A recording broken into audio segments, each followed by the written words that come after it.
Let's look at asset allocation now. In very simple terms, asset allocation describes how you want to invest your savings across your lifespan. There are different parameters that you would normally use to decide on how much you need to split across the four different types of assets. The parameters range from how much risk you can take to how much risk do you need to take. What are your income sources? What is your financial strength now in terms of, say, your net worth, and so on. You need to ensure that you take just the required amount of risk to meet your financial goals.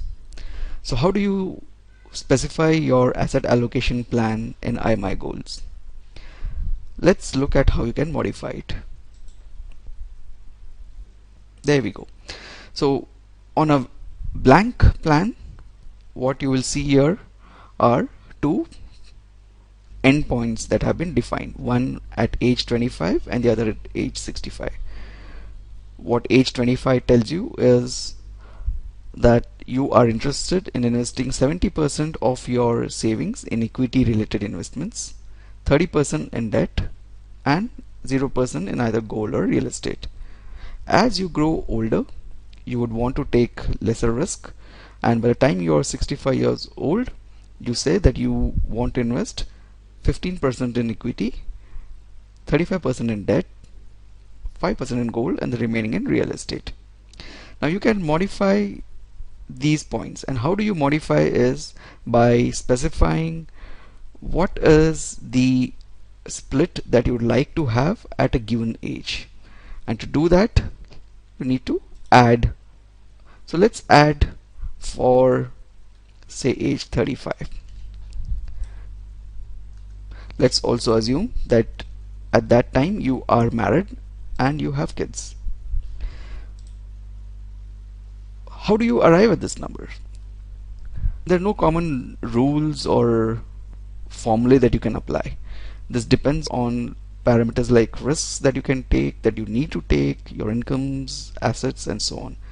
The best way to do this is to just take an adequate amount of risk that is required to meet your goals.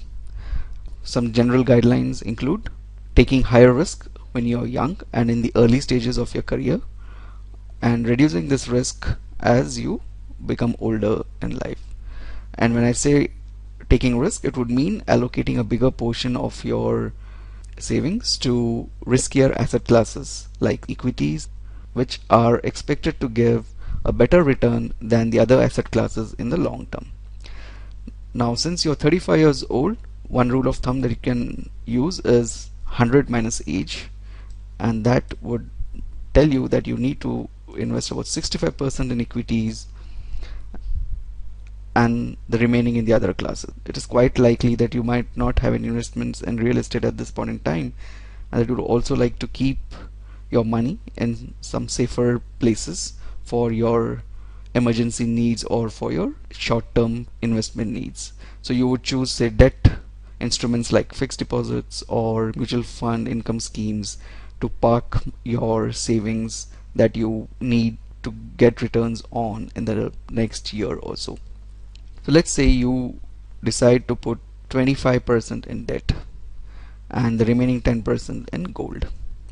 You can see the chart changing. If you are comfortable, you can also use the handles provided here to modify your asset return. So it's very convenient for you to specify how you want your asset allocation to look like at a specific age. So let's save it. So as you see now you have added another point in your asset allocation. Similarly, you can add multiple points and decide on how you want to look. Say you want at the age of 50, you are married with kids and say dependents. You would prefer, say, only 40% to be in equity, 15% in debt, 10% in gold, and the remaining in real estate. And this could be because by then you expect to have bought a house or land which would have a value which is a significant part of your portfolio. So now that you've added 4 points, let's go back to the asset allocation screen to see how it looks like. So if you remember, we had added 2 points, one at age 35 and the other at age 50, and that has resulted in this pattern for you. So you can very quickly see that in the initial years around age 25 you have a big proportion of your savings going into equity, and as you progress down in line you are reducing your equity exposure and having a major portion of your savings and investments in other asset classes. A thing to note here is that this pattern would be different for different people based on their profiles, their risk taking abilities, their need to take risks, and so on. But what is important, as told earlier, is to arrive at the allocation which will help you meet all your goals. So that is how you can specify your asset allocation in iMyGoals.